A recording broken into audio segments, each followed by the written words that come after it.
Hello and welcome everybody to AMS Weather Band's latest webinar. This one is 22 years of saving lives, the National Lightning Safety Council, with our esteemed panel consisting of Chris Vigaski, Dr. Marianne Cooper, Ron Hawley, John Jensenius, and Kim Lohr.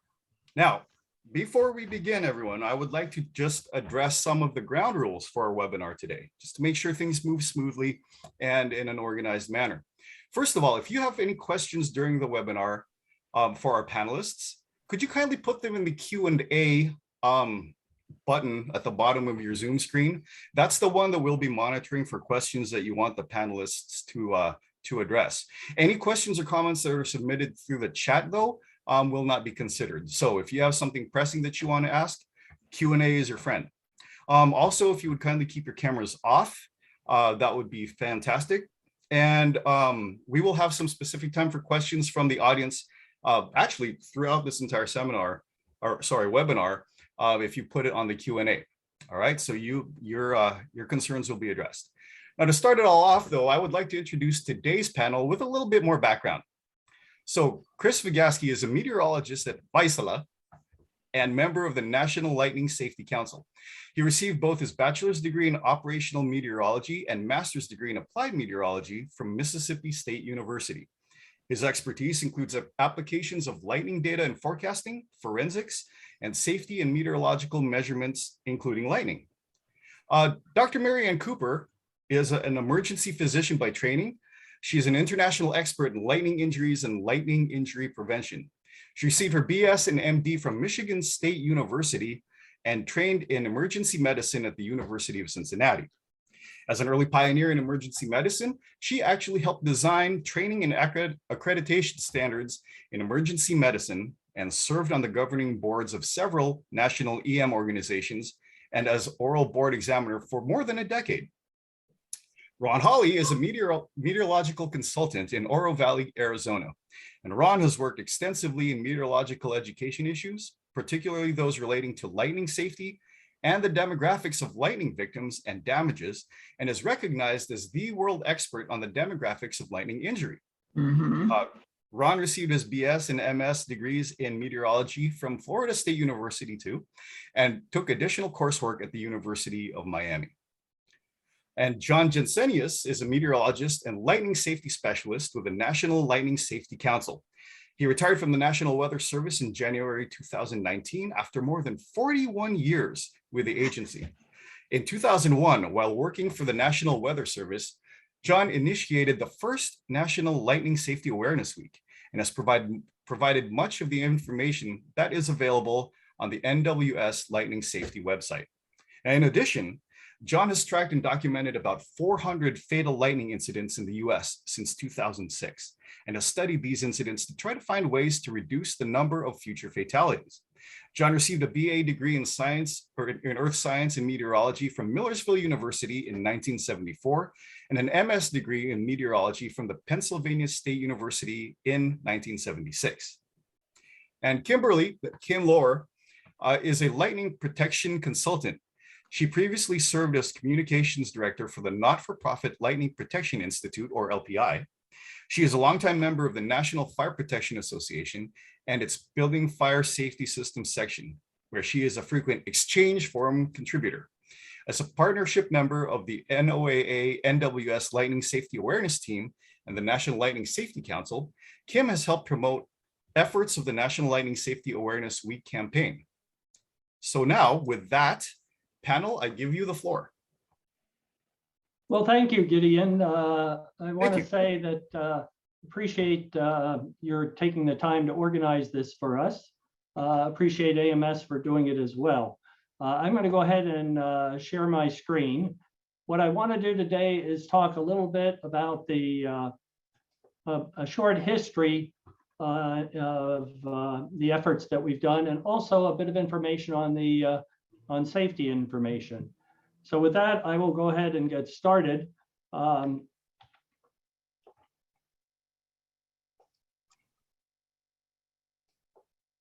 So in terms of the history, as Gideon mentioned, well, the NOAA's Lightning Safety Team, and I will point out that most of us that are here today were actually on the NOAA Lightning Safety Team. It was organized in 2000, and we were really the experts that started it. We started Lightning Safety Awareness Week in 2001 with the goal of reducing lightning fatalities and injuries in the United States. In 2015, the National Weather Service shifted towards seasonal safety campaigns, but we felt it was important to keep the lightning safety campaign going. So we organized the National Lightning Safety Council. And in this year will be our 22nd year for the national effort. Now, I point out the national effort because all of us have been involved, or most of us have been involved in lightning safety for more than 22 years. Now, over those 22 years, we get questions that seem to pop up all the time. And one of those questions has to do with what are the odds of being struck by lightning? And I have to say that we can calculate that statistically based on a person's age, a person's gender, where they live, etc. And we can give you a number, but that number is meaningless because it doesn't depend on your age, your gender, or where you live. It depends on your behavior around thunderstorms. And that's what we had to key in for our effort. So we needed to understand human behavior around thunderstorms. And when you think of human behavior and people's decision-making, it comes down to safety and convenience. And if you're going to be safe, you're going to be inconvenienced by thunderstorms because it's just, you're going to have to not do things that you like to do. And if you're not willing to be inconvenienced, then you're not going to be safe, and the odds of being struck are going to go up. So knowing human behavior, most people don't like to be inconvenienced. So lacking any other knowledge, they will err on the side of convenience and not on the side of safety. And our goal is to not only balance that a little better, but actually to have safety, err on the side of safety. Well, how do we do that? Well, a person's decision-making process is based on perceived threat. So if a person perceives a threat, they're going to probably make more informed decisions and be safer. But if they don't perceive that threat, they won't. So how do we get them to perceive the threat a little bit more? Through what we call education and awareness, educating them about the dangers of lightning, and then making them aware of those dangers on a day-to-day basis as much as possible. Now, one of the factors that we have that makes this a little bit more difficult is called temptation. Even though they may understand the dangers, they may be tempted to do something they know would put them at risk. For example, just simply walking to or from a car, either from your home or even a shopping center. And believe it or not, that's the activity that's 9th highest in the country for lightning deaths, is people just walking to or from their cars. So we have to battle temptation as well. So let's focus on what we do to increase the perceived threat. Well, first of all, we developed a lot of educational materials. Gideon mentioned that I put a lot of things on the Lightning Safety website. I will mention that all the other people did as well. We have 2 websites, the NOAA website and the National Lightning Safety Council website. Both of them contain good information. They were both, much of the information was based on the people you see here. The Lightning Safety Awareness Week that we have every year, it's an opportunity to get information out to the public, to work through our partners to get that information so that people understand those dangers. And then safety messaging, just simple messages. Lightning safety can be summed up in almost 5 words. When thunder roars, go indoors. That was developed by Bill Roeder. He was part of the NOAA Lightning Safety Team and is also part of the Lightning Safety Council.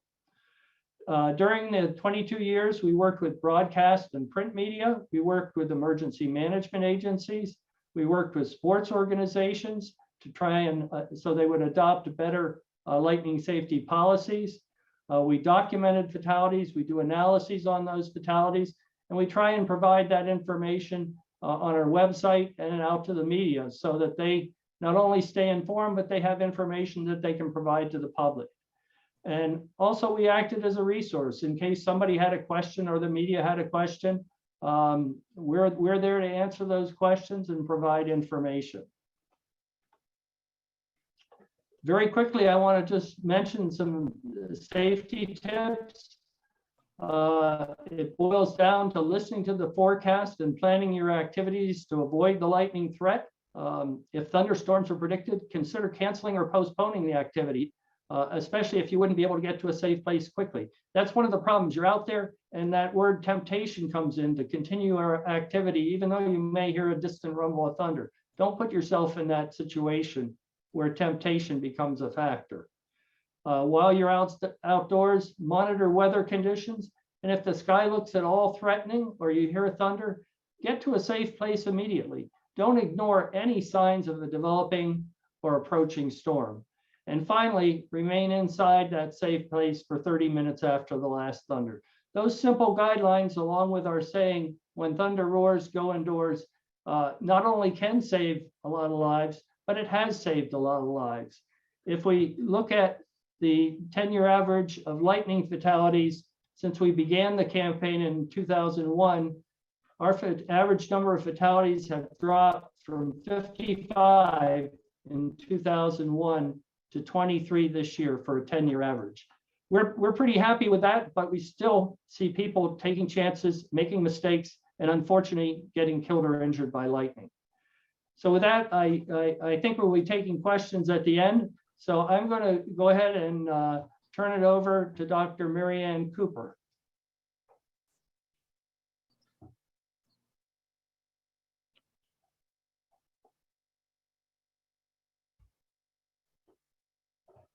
You're muted, Mary Ann. Dr. Cooper, if you would please unmute. I'm so used to talking, I forgot to unmute. So. You're good to go, Dr. Cooper. Okay, we'll go. Okay, so thank you for inviting us to speak. This is a great session and welcome to everyone who's here. And I get a chance to talk about the medical effects because somebody else is talking about the safety effects. So this is fun for me. I'm an emergency physician by training, retired from the University of Illinois. Work on the National Lightning Safety Council, and presently, because we have the injuries so low in the United States, I had to have something to do. So Ron and I have gone international with working with the African Centers for Lightning and Electromagnetics on doing lightning safety in Africa. We also work with the South Asia Lightning Network and many other organizations as well. Well, quickly, I wanted to review the mechanisms of injury. Most of the reports in the news you'll see, or the direct lightning strike, that's because the media really doesn't know that there's other mechanisms of injury. A number of years ago, almost 15 years ago, Ron and Chris and Andrews and I looked at the injuries and tried to figure out what the percentage might be of the various different mechanisms of injury. Turns out that a direct strike is only about 3 to 5% of the injuries. And many of the safety warnings, most of the safety warnings are for direct strike. They're not for all of the other parts of lightning mechanisms. And that may be one thing that we need to change, but that comes later. Contact injury is where lightning hits a distance away and comes in through the plumbing or the wiring in your house, or actually induces a static charge in, say, a metal window frame or door frame, something like that. Upward leader, every time there's a thunderstorm in the area, it induces an opposite charge in everything that's underneath it, including the trees, the telephone poles, the people, cattle, grass, whatever. Well, even if this upward leader doesn't contact with the downcoming lightning and form the whole lightning pathway, when lightning hits, the energy will collapse down through the person. There's still a significant amount of energy, and it's certainly enough to kill people, about 10 to 15% of the deaths that we see. Side flash, side splash, particularly from standing under trees. John can give you the numbers on those, that we see a lot of those every year, is about 20 to 30. But the big winner here is ground current. Lightning hits a distance away, comes through the ground and gets you. And if you like to see it in the pie chart, here it is. So what are the medical effects? Well, only about 10% die. That's in developed countries. We don't know these numbers in developing countries where Ron and I and some of the others are spending a lot of our time working now. That's a research area to look into. The proximate cause of death for all lightning injuries, or at least for all except maybe 1 in 10,000, 1 in a million, the proximate cause of death is cardiac arrest at the time of the injury. That usually causes brain injury because of the lack of oxygen, and then that's what the person actually dies of, but the proximate cause is cardiac arrest. Now, they may be resuscitated and taken to the hospital and put on ventilators and the ICU and things like that, and the official date of death may be 2 or 3 days later, but the proximate cause was that cardiac arrest. Okay, later causes of death include suicide, depression. Often people will medicate or self-medicate with drugs or alcohol or things like that because they may not have the insurance, they may have lost their job, they may not find people who are supportive of the symptoms that they understand or believe the symptoms that they're having. And many of them think they're going crazy. Sometimes they come to the lightning strike and electric shock survivors support group, and it's the first time that they've had other people who are believing the symptoms that they have.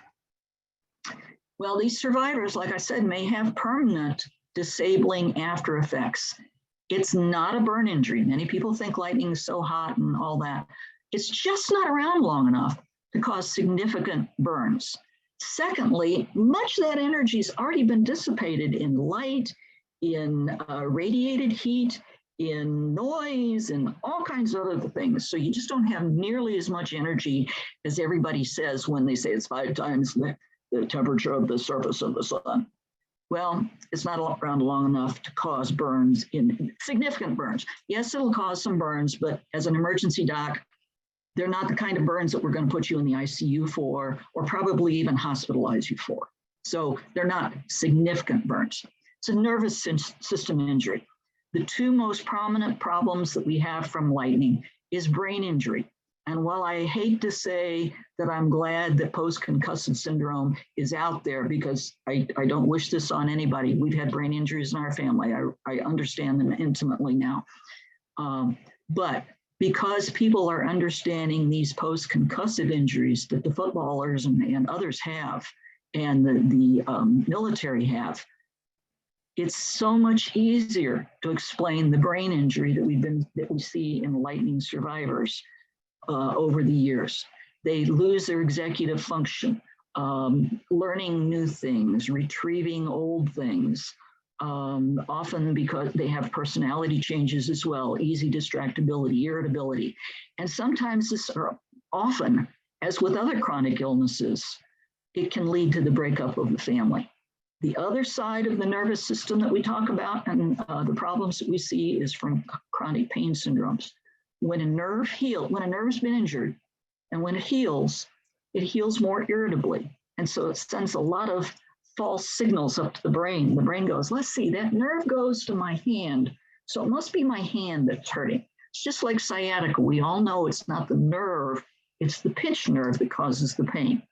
Well, with lightning, it's the healed nerve that's sending those misfires to the brain that need to be treated as chronic pain problems. You know, and one of the things I've learned as an emergency doc and why I'm into lightning safety with all of these wonderful friends of mine and colleagues is that prevention is far preferable to caring for the survivors and for the grieving families. So do what you can to prevent lightning injuries. You're all weather geeks. Go out there, talk to people when there's thunderstorms.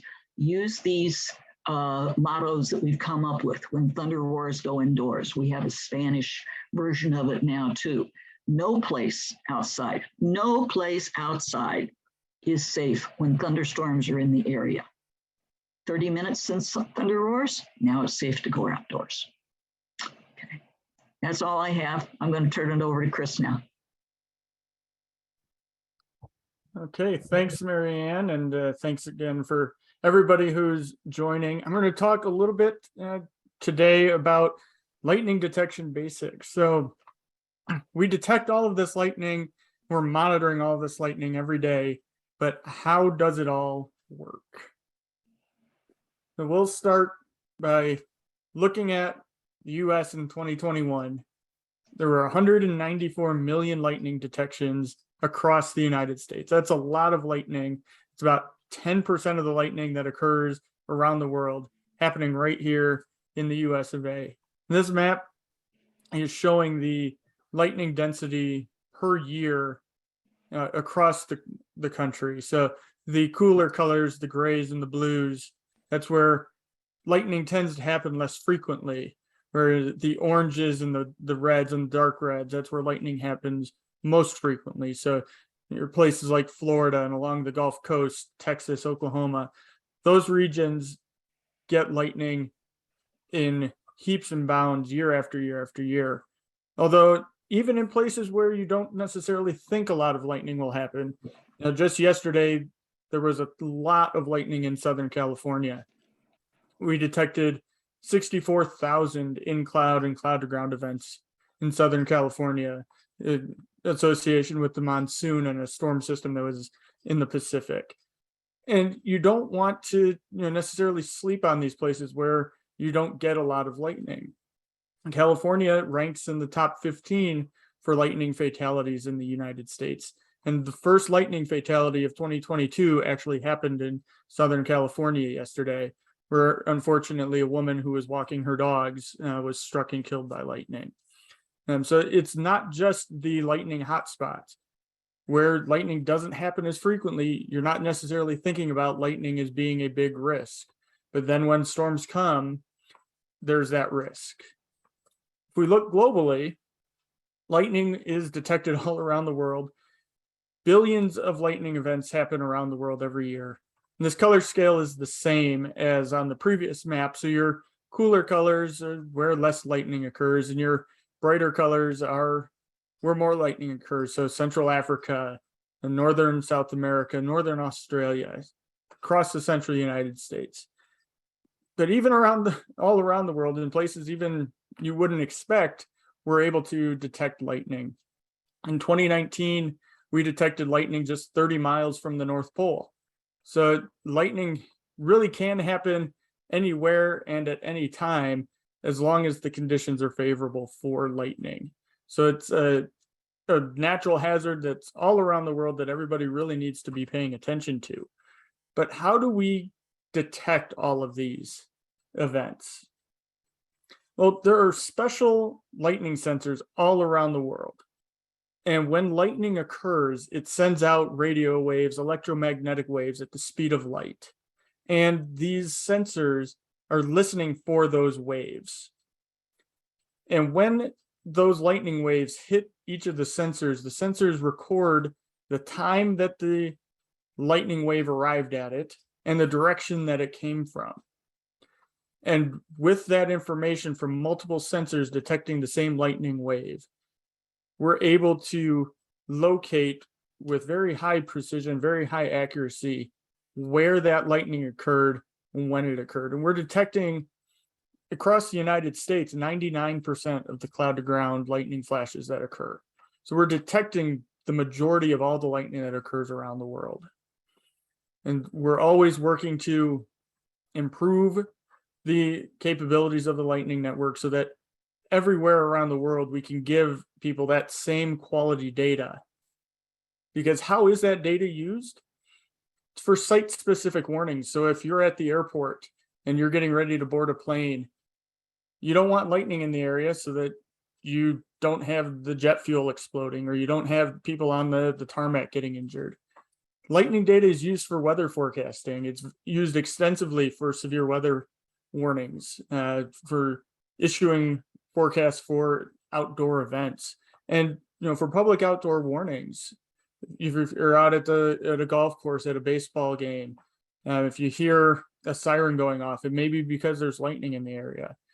So important to know if the venue that you're going to has a lightning detection capability. especially as we're getting now into the peak of lightning season, June, July, and August. Having that data is especially important to keeping people safe. And one of the people that I've been working with a lot on this since I got involved in the field is Ron. And Ron, I'm going to send it over to you now to talk about some demographics and some international lightning safety.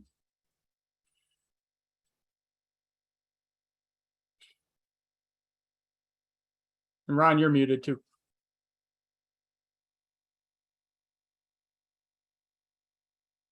There we go. Thank you. I was sneezing and coughing, so I stopped. All right.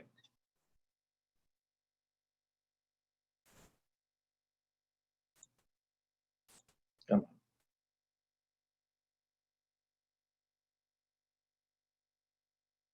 So I was wondering a few years ago about where the most lightning fatalities were.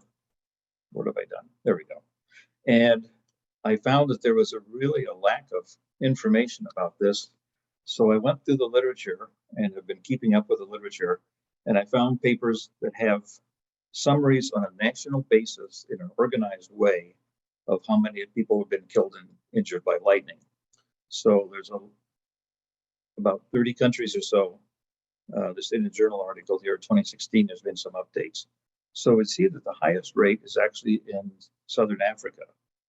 And the lowest rates in yellow are in more of the developed countries. And intermediate countries like India and Brazil are in orange. Now, the problem is that we don't have data for most of the countries where we think there's very high lightning rates, like fatality rates. As Chris just showed, there's a huge amount of lightning over Democratic Republic of the Congo, and yet we only get 1 or 2 reports a year, maybe 3 from there.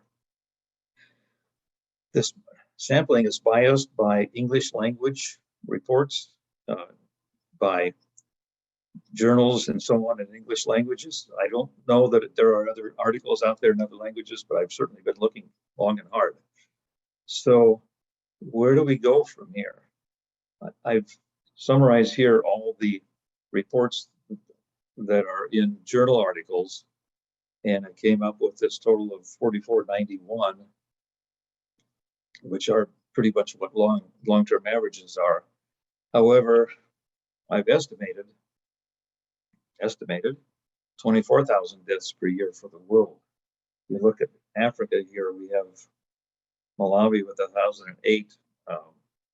Don't know, South Africa and so on. All these countries are somewhat reliable data sets, but we're missing almost all the ones that have very large numbers. In Asia, we're missing a large amount of countries also that should have pretty large numbers. So I don't know what the total number is. I think we can say it's obviously 4491 or 5,000, but it's obviously twice that much and probably 3 times that much, and I don't know.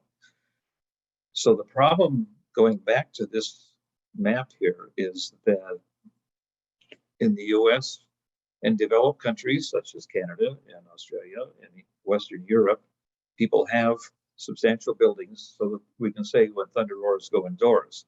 We can also say, if you don't have such a building available, go into a hardtop vehicle, because that also provides safety. In these areas, most people don't have a lightning safe structure. They don't have a vehicle nearby.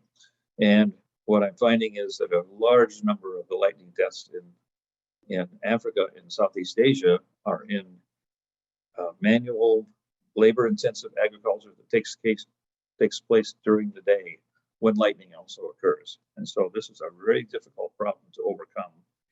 All of our work in the US, it applies to the developed countries, but we have to do a very different approach in the developing countries, and that's why Marianne and I and many others are working on topics to try to first find out what's going on.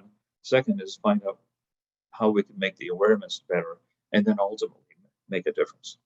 And I'll stop there. All right, Kim, it's over to you. Muted. Mute myself. Okay, thank you, Ron. Share my screen here. And I'll go from the beginning. See. Okay, so we've had a lot of discussion about lightning safety. So I'm here to talk a little bit about lightning protection. And it's kind of a misunderstood science. It is regulated in the US by national safety standards, which are written by the National Fire Protection Association, Lightning Protection Institute, and UL. So here's some pictures that I took of lightning events, and some actually some others took as well. And lightning strikes to structures are unique types of fires. We know that there's a lot of surge problems that happen, but the most devastating lightning structural events occur when there's a fire. And that's what happened in all of these scenarios. And CSST gas sparked fires, which is this yellow or black coated corrugated stainless steel tubing, which is found in a lot of homes and apartment buildings in the US and some commercial structures, can cause even explosive fires. So in terms of damages and the numbers for damages, we know that lightning causes a lot of damage to structures in the US at all kinds of structures, from storage facilities, churches, houses of worship. Churches are, lightning is a leading cause of fire at churches, and still continues to be. And the Lightning Protection Institute did a lot of work to educate folks about lightning protection for churches, full systems versus steeple only. And you really need full systems to that comply with safety standards to protect the full structure.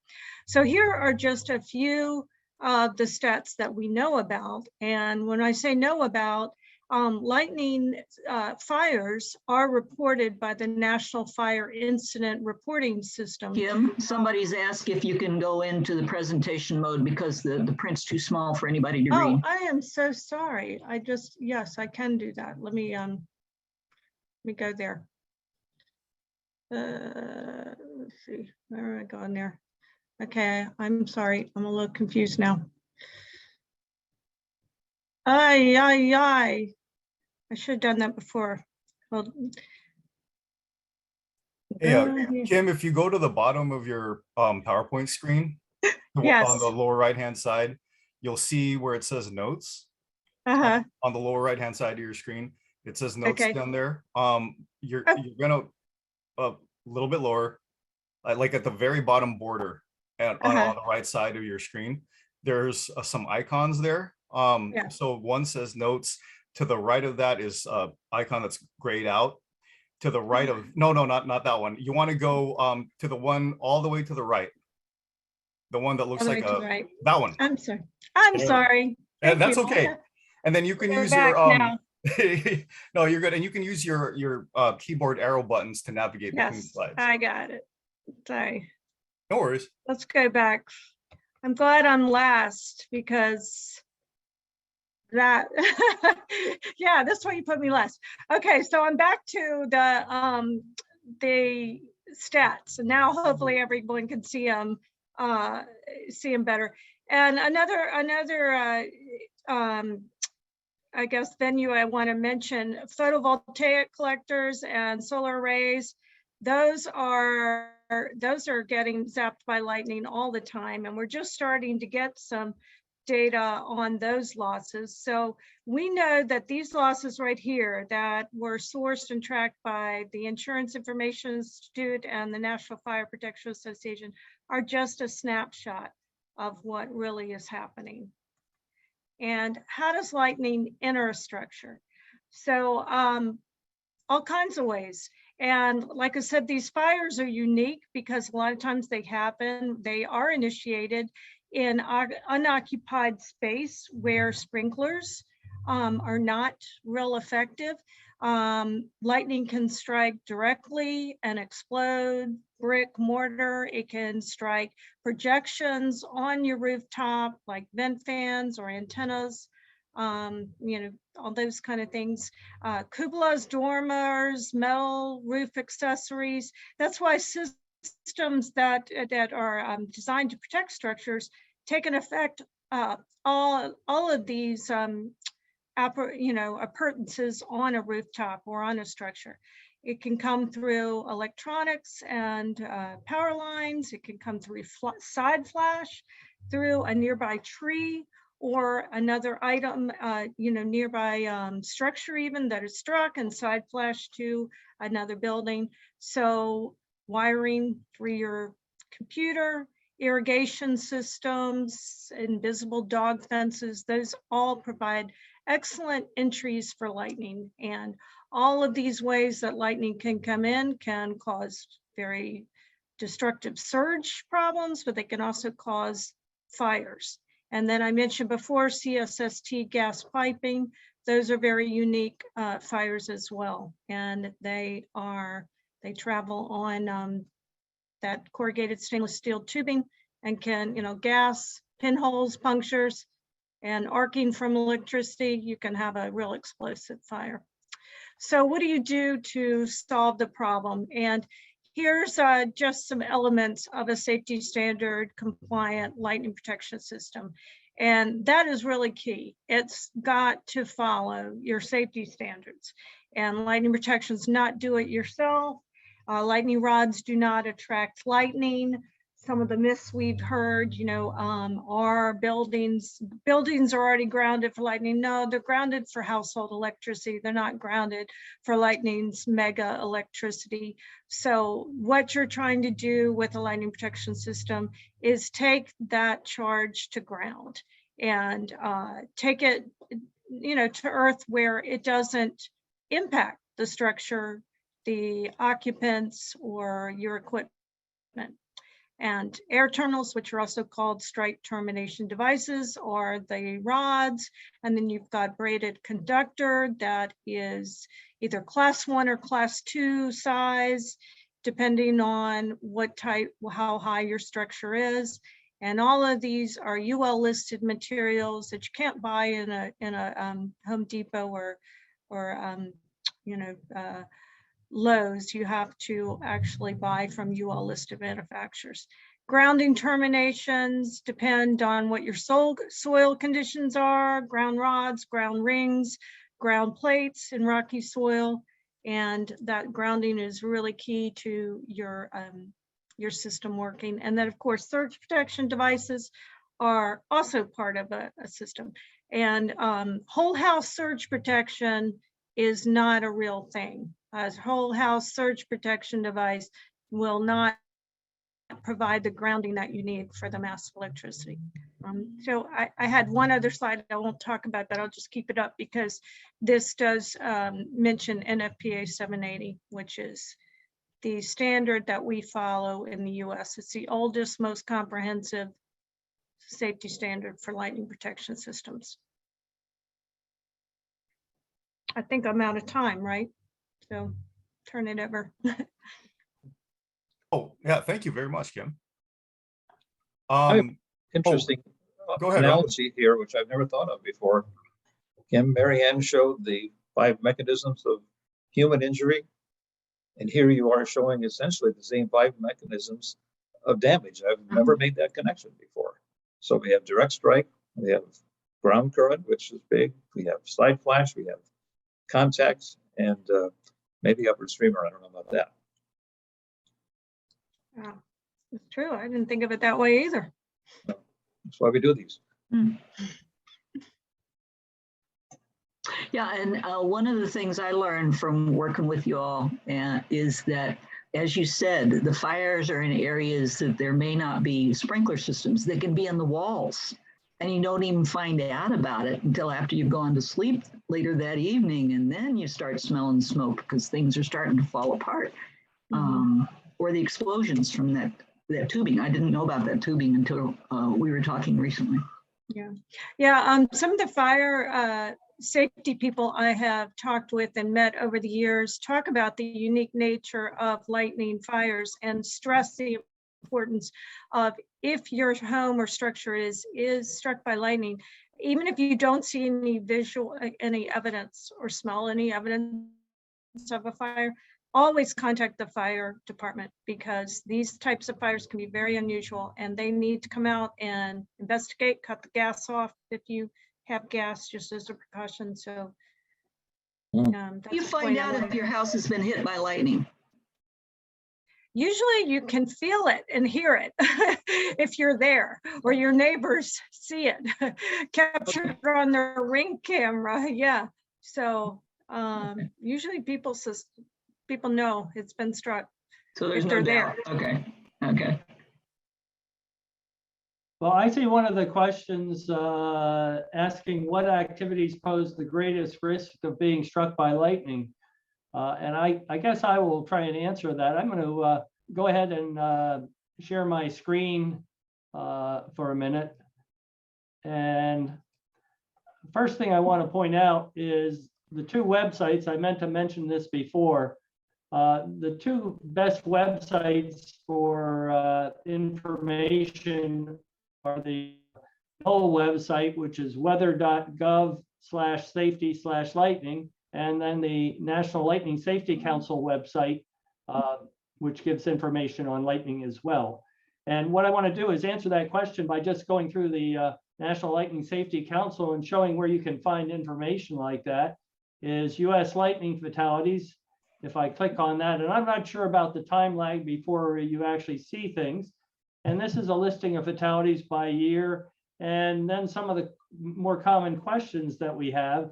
And then this is an analysis of the lightning that's up to date right now, a written analysis with graphs, and then the actual graphs. And so overall lightning fatalities, if we want to find out what activity causes the most lightning fatalities, it would be your leisure activities. So that's the answer to your question is any leisure activity you're involved in is potentially the one you should be concerned about. I also should point out that of those leisure activities, the water-related activities, things like going fishing or going to the beach or boating, those are the ones that we see most of the fatalities. And in terms of construction, somebody asked about that. We see a lot of the work-related fatalities being ranching, farming, lawn maintenance, and construction. So anyhow, I tried to answer at least one of the questions there. One of the other questions is about monitoring lightning for any event of athletic events, and a question related to it is real-time lightning data. The national authority, or probably world authority on the sports things, is Katie Flanagan, and we can get you in touch with her. But Ron and Chris and she have worked together on that, as well as this real-time stuff. So maybe you two want to speak to the real-time warning and what to do about it. Chris, go ahead. Yeah, so with respect to monitoring lightning at athletic events, the National Association or National Athletic Trainers Association and NCAA and some of the people here on this call have worked to really get some guidelines in place, especially for college and high school sports. But even some of the professional sports are getting better about lightning safety protocols. And a lot of it is dependent on how big the stadium is, how many people are there, and how much time it will take to get people to a safe place. So that can vary, but frequently used distances, when lightning is within 8 to 10 miles, you start to delay games and get people into safety. Ron, do you have anything you would want to add to that? I was going to say that the National Athletic Trainers Association, NATA, if you just Google NATA lightning safety, you'll find a very good paper that Marianne and I and others did a few years ago. There's also high school level efforts beginning on this too.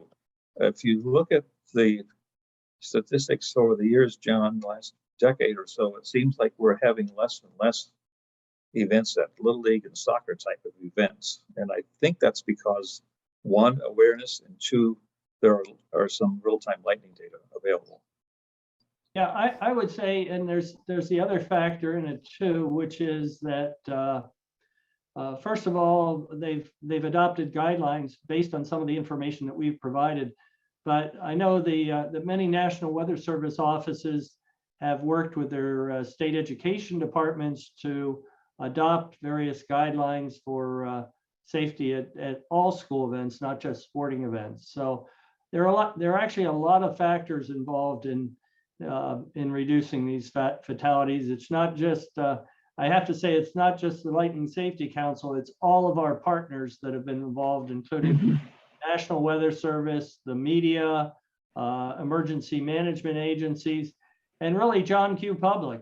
If for example, you may have a game and a parent comes up and says, you got to stop this game, and they make more people more aware of the dangers.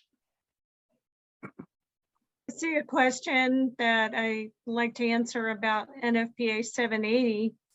We had a good question from Brian Holland. How do we get more states and local jurisdictions to adopt and enforce 780 for buildings and structures in communities where there's significant risk? That's an excellent question. And that is something Brian has been helping our industry with, and some things that, I mean, definitely something I would like to see. I mean, here's 780 for those of you who don't know what the hard copy looks like. Education for sure. We need to, we need the code officials and the decision makers to understand how frequent of a risk lightning is. They seem to get it with everything else from hurricanes and wind and hail and everything, but lightning, like we say, is the weather event that affects most people most of the time in most areas of the world. So it's you know, maybe that makes people a little apathetic, but education, maybe continuing ed. The Lightning Safety Alliance has a LSA 101 program where folks can get a continuing ed credit. Architects, engineers certainly are specifiers that we reach through that program, but other groups like insurance and fire safety can take that course as well. It's a 1-hour course. I'm a provider. I'm happy to put people in touch with providers in their area. We can also do it online, but education's really key. And anything that Brian wants to add to that in the chat or the Q&A, I'll let him. He is on the safety standard, the technical committee, and he also just answered the question about clean resources and lightning safety for solar and wind. And certainly there are references to lightning protection in the NFPA guide about solar arrays, photovoltaics, wind turbines. So that is available, and I know the standards committee is going to be developing all of that information on every 3 years when they review the standard.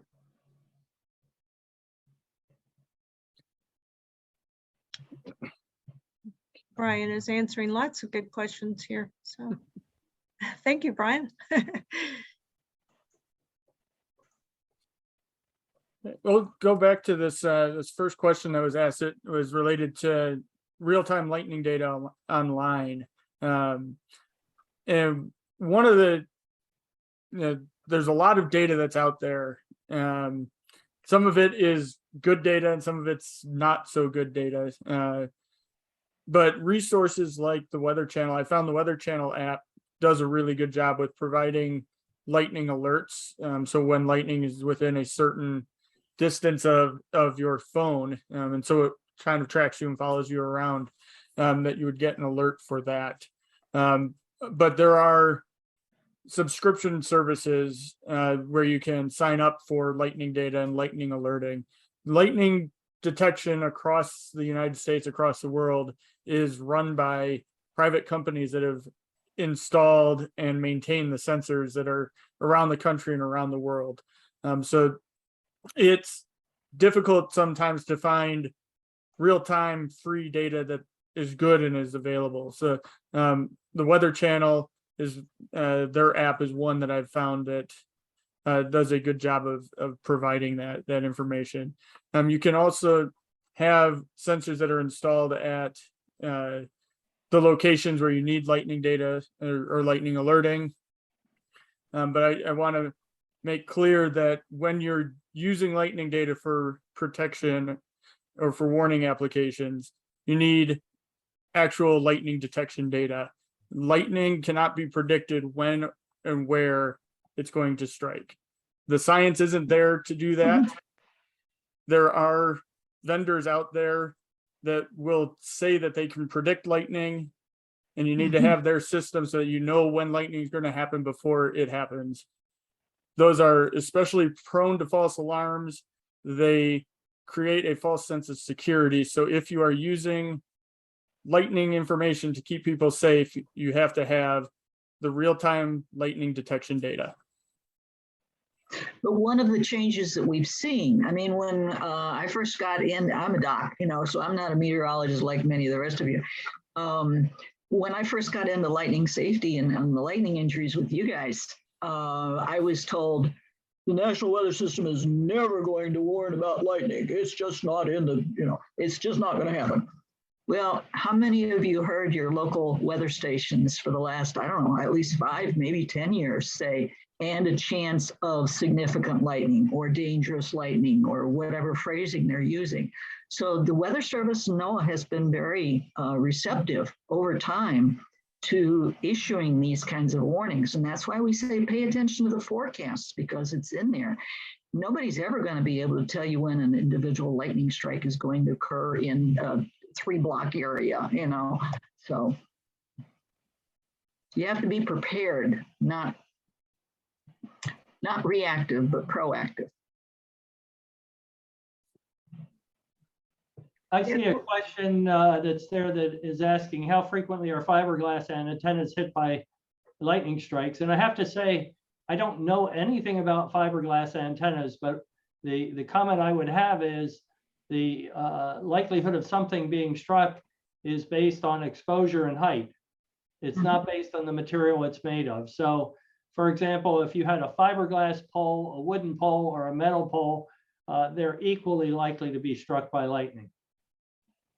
I was just going to say something very similar to that, and also add that any antenna or rooftop appurtenance or apparatus or always has to be tied in to the lightning protection system. When we say tied in, we mean bonded. So if there's a system in place and antennas are bonded, you can not worry about frequent lightning can just strike and it can be protected.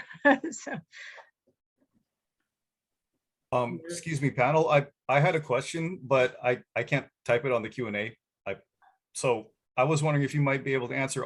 So the conductivity of the material doesn't really affect the odds of it being hit by lightning? It doesn't affect the odds of it being hit, but it affects how the lightning energy travels and how that, metal with the copper, aluminum, and our tin lightning protection parts, they're good conductors. So they're going to take it safe to ground, but they're not going to attract it. So they provide, a conductive path. As I say about science, science tries to describe what happens, maybe put an equation on it or something like that, but it doesn't control how events happen. So statistically, as we describe lightning, it's more likely to hit tall objects, isolated objects, and to some extent pointy objects. So, and the engineers can address all of the details of that far better than I can, but that's my explanation when people ask me. It doesn't matter what it's made of. Those other three factors are the things that are important. I'll be darned. Thank you. So another question is, so what are good detection devices that can be used? And I have to say, as a person that enjoys the outdoors, my primary detection devices are my eyes and ears. I do listen to the forecast. I do plan accordingly. I don't take chances. But if I am outside and sometimes I go, thunderstorms are forecast, but I make sure I'm close to a safe place. Even a distant rumble of thunder should serve as an immediate warning. And every thunderstorm has a first flash. So if the skies look at all threatening, get to a safe place immediately. And eyes and ears are available to just about everybody. So, you know, that's my number one detection device. Other than that, lightning data on cell phones or alerts on cell phones, and also monitoring radar for developing or approaching storms.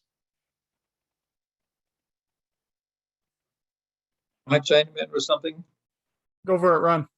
I just realized I didn't mention this, that there's a book that I wrote with a Yeah. co-author who was a University of Arizona student, and this is full of fun things. It's full of a lot of information, which many of you being weather enthusiasts might find interesting. So here's a link to it. And I have that book on my bookshelf. Oh, yeah. Right behind me. so this was designed almost exactly for the many of you who are listening today. There was a question asking to see a lightning sensor, so I pulled out a photo here. This is one of the National Lightning Detection Network lightning sensors. This is located in Charlottesville, Virginia. Most of these lightning sensors are in kind of remote locations in the middle of airfields or in quiet farm fields on the roofs of buildings, where they have a good view of the sky and there's not a lot of electrical noise around, so that we can very clearly see the electromagnetic waves that the lightning produces. But this is what a sensor looks like. It's got some very sensitive electronics in it to do all the data recording, and this data is sent back to a central processor, and from the time lightning occurs to the time you see lightning on a display, it's about 11 seconds. So it's very, very fast. You don't really need to worry about being able to predict when and where it's going to happen when you're getting the data in 10 seconds from when it occurs.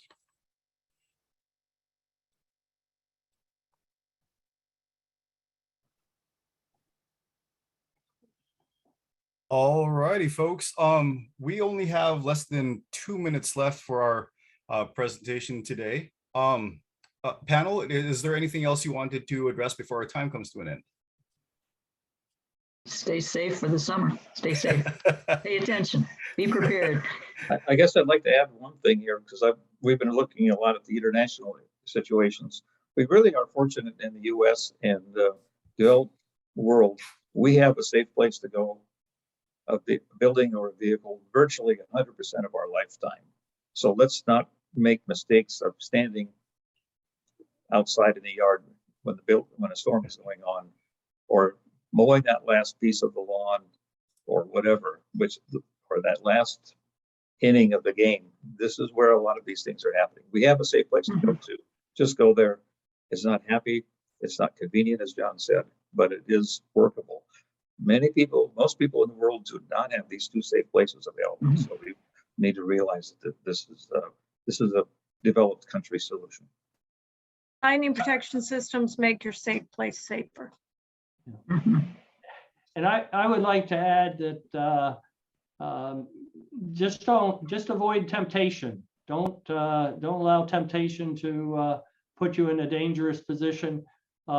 In terms of lightning safety, we rely on people to get the word out. All of you can help us with our effort, and you know, you just never know which life you're going to save. So anything any one of you can do, we appreciate it.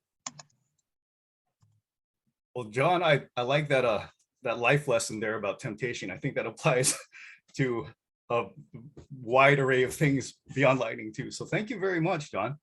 And in fact, I would like to take this opportunity to thank our entire panel. Chris, Marianne, Ron, John, and Kim, thank you so much for everything. I think that's about all the time that we have for today. So here's the thing though, we will make this video available to WeatherBand members. Even though this live presentation is open to everyone, the recorded presentation will be available to WeatherBand members at amsweatherband.org and at AMETSOC, so AMETSOC.org. If you have further questions or want to talk about the webinar, members are welcome to discuss on the WeatherBand Community Forum. So some of the questions that we didn't get to, those would make fantastic additions to the WeatherBand Community Forum, where we can have a wide array of input. But yes, thank you so much for joining us today, everybody. Panel, thank you again for all your work and your preparation time to make this happen. Much Thank you, love to you Gideon. all. Stay safe, and I hope to see everybody soon. Take care. Thank you All so right. much. Thank you. Thank you, everyone.